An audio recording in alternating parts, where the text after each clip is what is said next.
Hey guys, RPGcaster here, once again for another match with commentary. I apologize, it's been almost a month since my last video posted. Been busy, gone to a Canberra convention, I've been overseas for a holiday with family, but hopefully we'll be able to get back into the swing of it. Here with a match between me using Neonectars and my friend Darkness D using Murakumos. This is Darkness D's first match on the channel, so really wish him luck in this one. And yeah, let's just see how this goes. Neonectars and Murakumos, of course, were the two new clans introduced in Booster 5.0. The booster actually had a lot of changes to the game. I mean, with the addition of 13,000 and 12,000 static Vanguard during both turns, that really affected the metagame. But in this match, we'll just be looking at the two new clans. With Neonectar's focusing around having a larger field, kind of getting a full field out there, and Murakumo's usually focusing on kind of calling out copies of itself from the deck and then returning them back. But in this case, we're going to see Darkness D play a very different style of Murakumo, similar to my Tsukiyomi deck, but let's get started. So Darkness D goes first. He's going to ride his grade 1, which pushes the grade 0 back to back row. That grade 0, which he attempts to activate, actually allows you to return it back to the bottom of the deck as a cost to call anything from hand, and then that unit returns to your hand at the end of the turn. Pretty useful ability, but we're not going to see that in action at the moment. My Shield Seed Squire, which is the grade 0 that I moved to the side, is an on-hit ability that allows me to switch it for a grade 1 version of itself, which is 7,000 power. Didn't see that go off. D knows what he's doing, but I always like to put that to the front rather than the back because it can force a card out of my opponent's hand, and if not, I really get to do what I want to with that card. He rides Fushimi, which allows him to hit my back row units for the turn it's summoned, and Curse Breath, which is actually the focus of his deck. That grade 0 ability, as I was talking about, calls out his Null Guard, and it will return to his hand at the end of the turn, so he can use that as a Null Guard later on. So as I was talking about before, it goes for the back row, and I'm not going to guard that at all. Now, Curse Breath is the focus of this. When it hits, he can check the top 5 cards of his deck. If Mandala Lord, a grade 3 Murakumo, is in there, he can add it to his hand, and then he can return the remaining cards back to the bottom of the deck in any order he wishes. This probably sounds familiar to our regular watchers of this channel, as this is what I aim to do with my Tsukiyomi deck. As you can see, Darkness D has been very creative and tried to make this the focus of his Murakumo deck. Knowing that is a threat, of course, I'm probably, I'm going to hit that Curse Breath. And he's not going to guard it.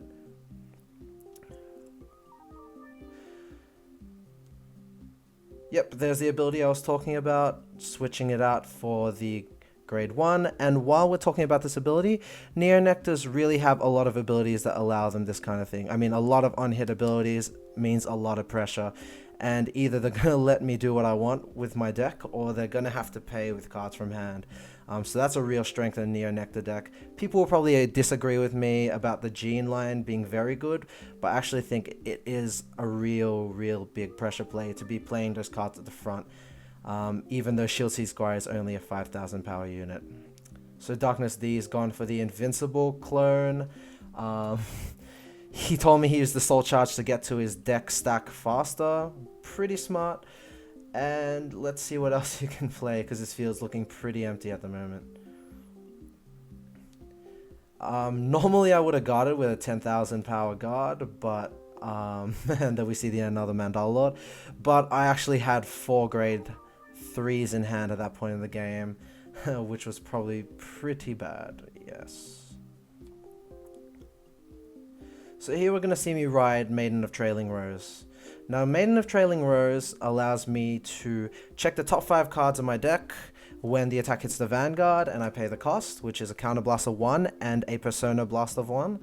And I can check the top 5 cards of my deck, summon any 2 of the 5 that I've checked, and then shuffle the rest back in deck. While that's very good for field, I also think it's good to consider the fact that that play is extremely good when we are thinking about deck thinning. Taking 2 non-trigger units out of your deck, very good ability. just allows us to be able to trigger more often by thinning out cards that wouldn't be triggers. And just getting out that extra attack, I guess, would be also good. But more the deck thinning, I think. It's the same reason that that grade 3 gene that's sitting over there in the rear guard is really good. So now, gonna see Darkness D try and come back from my Neonectar's full field. Hopefully playing some units of his own. Yeah, there we go. So yep, going for my Laurel because that thing is hitting for 20k in front of the thing, in front of the 8k rear guard. That ability basically allows me to gain 2k whenever I attack his Vanguard. Very good card, but yeah, he knew the threat of that card. If he left that on the field too long, he would be sacrificing a lot of his hand cards. And there we go again with the checking top 5. Hits yet another Mandala Lord. And another 4 cards to the bottom of his deck. Probably with double triggers. Very dangerous at the moment.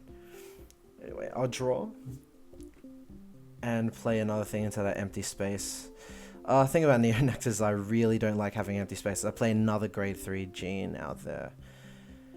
Now everyone's going to flame or argue with this play that's coming up, but basically the grade 3 gene's ability is when it hits a Vanguard, which he is actually letting through, I can return that unit back to my deck and get 2 grade 2 genes, which are 9,000 power.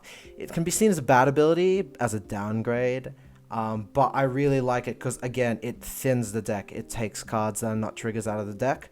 And here we go, my strange play, which everyone's going to argue with. I play 1, and then I retire the grade 1 to play another grade 2 behind it. I can actually hear myself in the audio saying I'm going to confuse everyone around the world, which could be true, but we'll just see how this goes. This play, I really do like. It thins the deck, as I've probably mentioned a billion times by now, but it gives you that extra interceptor for the following turn. And as well as that, I mean, for the cost of having a grade 1 taken off the field, I think it's worth it because, I mean, you get the extra interceptor, and if you have enough grade 1s in hand to be able to replace the one that you had to destroy to get the other gene on the field, it's very, very good.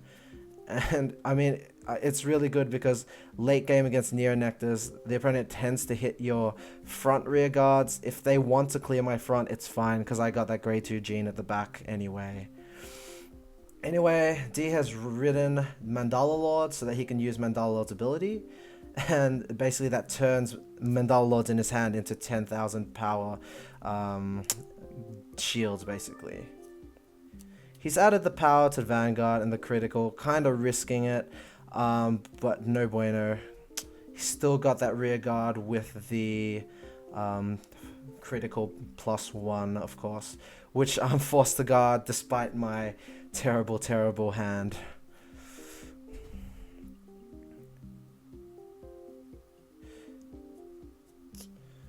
So this match has been getting pretty heated at the moment. D's trying to rush to his stack, and I am here trying to maintain my full field and just bash at his Vanguard mercilessly.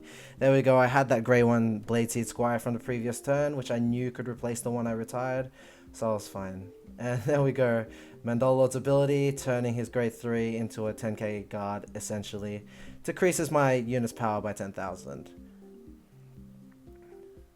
So null guarding the Vanguard, he does not want to let any damage through at this point of the game, because anything is going to kill him. He's on the 5 damage mark. And I go ahead and get a double trigger, just to make life harder for him, I guess. Man, I'm saying I guess a lot. Not a good day for me. So 28,000 gene at his Vanguard. He's forced to use both a 10k defender as well as Mandala Lord's ability, which really cripples his hand. As you can see, there's only 2 cards in it, I think, but he's going to try and come through. I mean, he has got that nice stack coming along.